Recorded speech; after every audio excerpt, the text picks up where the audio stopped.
नमस्कार विद्यार्थी मित्रांनो, आपण एका नवीन टॉपिकला सुरुवात करत आहे.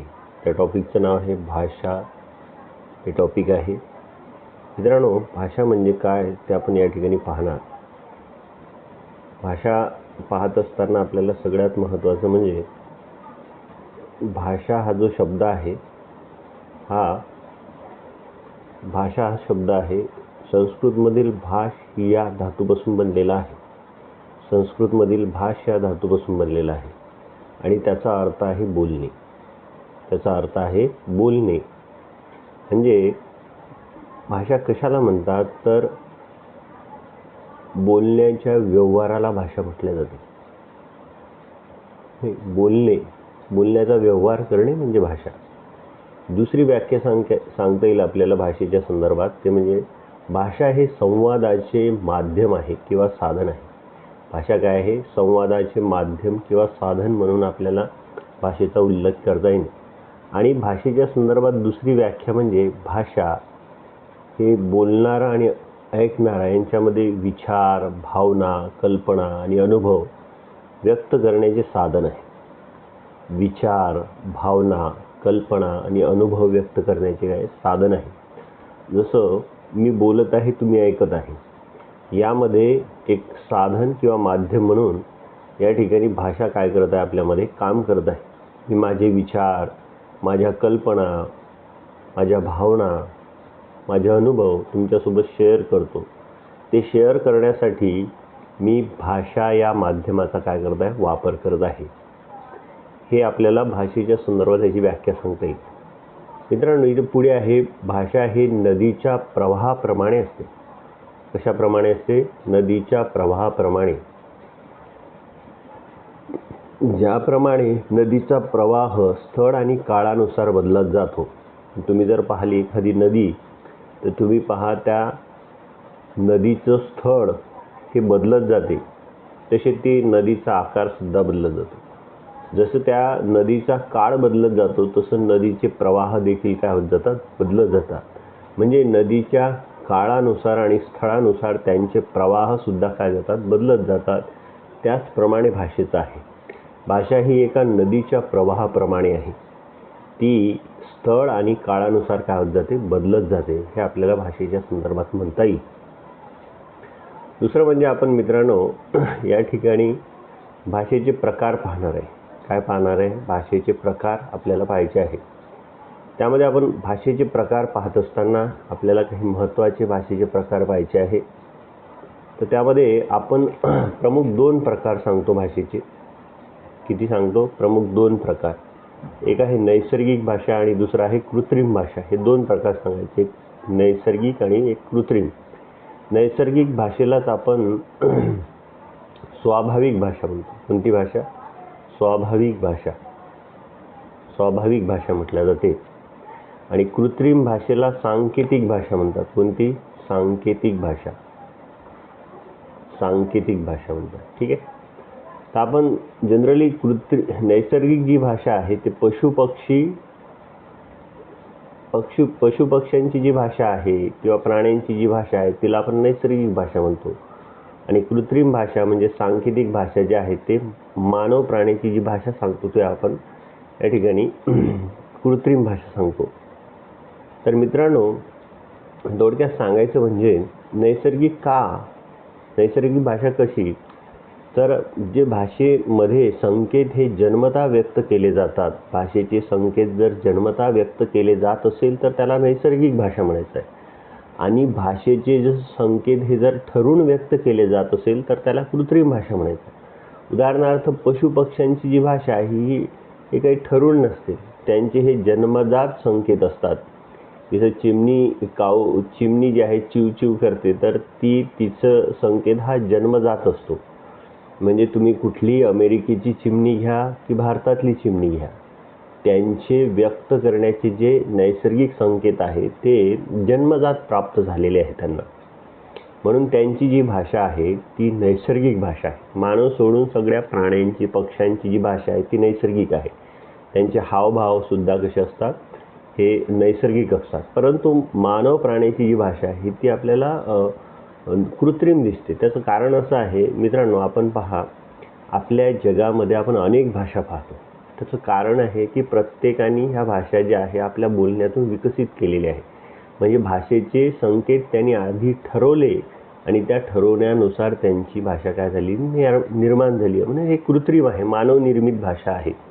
कारण जर ती नैसर्गिक भाषा असती तर जगातला सर्वच प्राणी एकसारखे भाषा बोलला असता. म्हणून आपण पाहतो की प्रत्येक ठिकाणी आपल्याला वेगवेगळ्या भाषा दिसून येतात.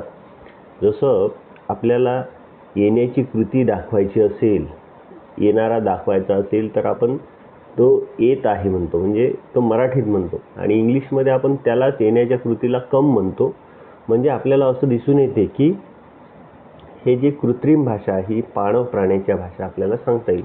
या दोनमध्ये आपल्याला त्याचं विश्लेषण करता येईल. आणि पुढचं जे आहे आपण पुढचा जो भाग पाहणार आहे तो म्हणजे एक प्रमाण भाषा आहे आणि दुसरं म्हणजे बोली भाषा सांगतो. एक प्रमाण भाषा आणि दुसरं काय आहे बोली भाषा. या दोनमध्ये काय फरक आहे मित्रांनो, तर याच्यामध्ये मी तुम्हाला डायरेक्ट सांगतो की मराठी जी भाषा आहे, कोणती भाषा, मराठी भाषा, ही मराठी भाषा प्रमाण भाषा आहे. आणि जसं एक आपण बंजारी भाषा म्हणतो, हिला आपल्याला बोली भाषा म्हणायची. ठीक आहे, ही बंजारी भाषा बोली भाषा आहे. आता प्रमाण भाषा मराठी ही बहुसंख्य लोकांची भाषा आहे. म्हणजे महाराष्ट्रात पाहिलं तर 95% ही लोक ही भाषा बोलते. कोणते, म्हणजे बहुसंख्यांची भाषा म्हणजे ती काय असते, प्रमाण भाषा असते एक. आणि कमी लोकांची म्हणजे अल्पसंख्याक म्हणजे जे कमी समूहाने लोक बोलतात ती भाषा म्हणजे कोणती असते, बोली भाषा असते. आणि यामध्ये सगळ्यात महत्त्वाचं म्हणजे काय, तर प्रमाण भाषेला लिपी असते आणि या बोली भाषेला लिपी नसते. तर प्रमाण भाषेला आपल्याला व्याकरण सांगता येते परंतु बोली भाषेला व्याकरण नसते. तर हे दोन मुख्य प्रमाण आपण त्याच्यासमोर सांगतो. प्रमाण भाषेमध्ये सगळे शैक्षणिक अभ्यासक्रम पाहतात. त्यानंतर प्रमाण भाषेमध्ये सगळे शासकीय परिपत्रक निघत असतात. परंतु हे सगळं भाषाच नाही, लिपीच नसल्यामुळे त्याला आपल्याला इथे कुठल्याही प्रकारचं ते शासकीय पत्रक वगैरे त्याच्यामध्ये निघत नाही. तर बोली भाषा जी आहे आपल्याला ते 52 सांगता येईल. किती आहे, 52. अशा पद्धतीने मित्रांनो प्रमाण भाषा आणि बोली भाषा आपण या ठिकाणी पाहिलं. त्यानंतर आपण पुढे पाहणार आहे ते म्हणजे आपल्याला अभिजात भाषा पाहायचा. कोणती भाषा, अभिजात भाषा. मित्रांनो अभिजात भाषा कशाला म्हणायचं, तर पहा उच्च दर्जाची साहित्यिक जी भाषा असते, कोणती, उच्च दर्जाची साहित्यिक भाषा. आता हे कोण ठरवते, तर त्याच्यामध्ये काही अटी आहे मित्रांनो. पहिली अट अशी आहे की साधारण त्या भाषेला 1500 वर्ष ते 2000 वर्ष जुनी एवढी साहित्याची परंपरा असली पाहिजे. काय असली पाहिजे, 1500 ते 2000 वर्षापूर्वीची जुनी साहित्याची परंपरा असली पाहिजे. दुसरी अट आहे ती स्वनिर्मित असावी. म्हणजे ती जी भाषा आहे कुठल्या भाषेतून अशी निर्माण झाली नाही, तिची स्वतःची निर्मिती असावी. आणि त्या भाषेमध्ये उच्च दर्जाचे साहित्य पाहिजे. कसे पाहिजे, उच्च दर्जाचे साहित्य पाहिजे. ही तिसरी अट. आणि चौथी अट अशी आहे की प्रारंभिक रूप आणि आधुनिक रूप यामध्ये साम्य पाहिजे. म्हणजे जे तिचं जे जुनं रूप आहे आणि आधुनिक रूप आहे याच्यामध्ये काहीतरी आपल्याला साम्य लागते. अशा 4 अटी त्या ठिकाणी पूर्ण करणाऱ्या भाषेला आपण काय म्हणतो, अशा अटी पूर्ण करणाऱ्या भाषेला ते केंद्र सरकार जे आहे अभिजात दर्जाचा काय देत असते, दर्जा देत असते. केंद्र सरकार या अटी पूर्ण करणाऱ्या भाषेला अभिजात दर्जाचा दर्जा देत असते. यामध्ये मग आपण आत्तापर्यंत किती भाषा आहे की ज्यांना अभिजात भाषेचा दर्जा प्राप्त झालेला आहे, तर एकूण मित्रांनो 11 भाषा आहे. किती आहे, एकूण 11 भाषा आहे. तर त्या 11 भाषांचा आपण या ठिकाणी उल्लेख करणार आहे. तर तुम्ही जर पाहिलं तर याच्यामध्ये तेलुगू, तमिळ भाषा आहे, संस्कृत आहे, तेलुगू आहे, कन्नड आहे, मल्याळम आहे, उडिया आहे, बंगाली आहे, पाली आहे, प्राकृत आहे आणि आसामी. ह्या ज्या आपल्याला भाषा दिसत आहे ह्या कोणत्या आहे, अभिजात दर्जा प्राप्त झालेल्या भाषा आपल्याला सांगता येईल. याच्यामध्ये आपण जर पाहिलं तर आता याच्या आधी जे आहे 6 भाषा ह्या आधीच होत्या आणि याच्यामध्ये आज 2024ला जे आहे अजून त्याच्यामध्ये 5 भाषा काय झाल्या, ॲड झालेल्या आहे. म्हणजे एकूण त्या 11 झाल्या. सुरुवातीच्या 6 आणि आताच्या 5 अशा एकूण 11 भाषांना अभिजात भाषेचा दर्जा मिळालेला आहे. तर यामध्ये आपण हे लक्षात ठेवण्यासाठी जे आहे ट्रिक्स बनवलेली आहेत. म्हणजे इथे जे आहे हे तसं ते कधी मला उमजले, तसे ते कधी मला उमजले माझ्या बापाने पाठविलेला प्रेमळ आसामी पत्रातून. माझ्या बापाने पाठवलेला प्रेमळ आसामी पत्रातून. तसे ते कधी मला उमजले माझ्या बापाने पाठवलेल्या प्रेमळ आसामी पत्रातून. तर त म्हणजे तमिळ, स म्हणजे संस्कृत, ते म्हणजे तेलुगू आणि क म्हणजे कन्नड होते. म म्हणजे मल्याळम आणि उमलले उ म्हणजे काय उडिया होते. म म्हणजे काय माझा म्हणजे काय मराठी होते. आणि बंगाली म्हणजे काय बापाने होते ब पासून. पा म्हणजे काय पाठवलेले म्हणजे पाली होते. प्रेमळ म्हणजे काय त्यातला प्राकृत होते. आणि आ म्हणजे काय आसामी होते. आता अशा पद्धतीने हे जर ट्रिक्स तुम्ही लक्षात ठेवली तर ह्या 11ही अभिजात भाषा आपल्या लक्षात राहतात. ठीक आहे. तर हे जे आहे 3 ऑक्टोबर 2024 रोजी केंद्रीय मंत्रिमंडळाच्या बैठकीत मराठी, पाली, प्राकृतिक, आसामी आणि बंगाली या 5 भाषांना अभिजात भाषेचा दर्जा देण्यात आलेला आहे.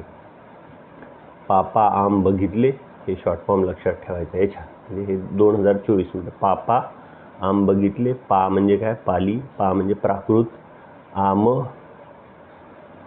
आ हे मराठीसाठी आम आणि बघितले हे अशा पद्धतीने लक्षात ठेवायचं. तर हे आता यामध्ये तुम्ही जर पाहिलं तर मराठीला अभिजात दर्जा प्राप्त होण्यासाठी 2 समित्या स्थापन केल्या होत्या. एक म्हणजे रंगनाथ पठारे यांच्या अध्यक्षतेखाली आणि दुसरी म्हणजे ज्ञानेश्वर मुळे यांच्या अध्यक्षतेखाली या 2 समित्या काय केल्या होत्या स्थापन केलेल्या होत्या. तर अशा पद्धतीने मित्रांनो आपण या ठिकाणी भाषा म्हणजे काय आणि भाषेचे प्रकार पाहिले.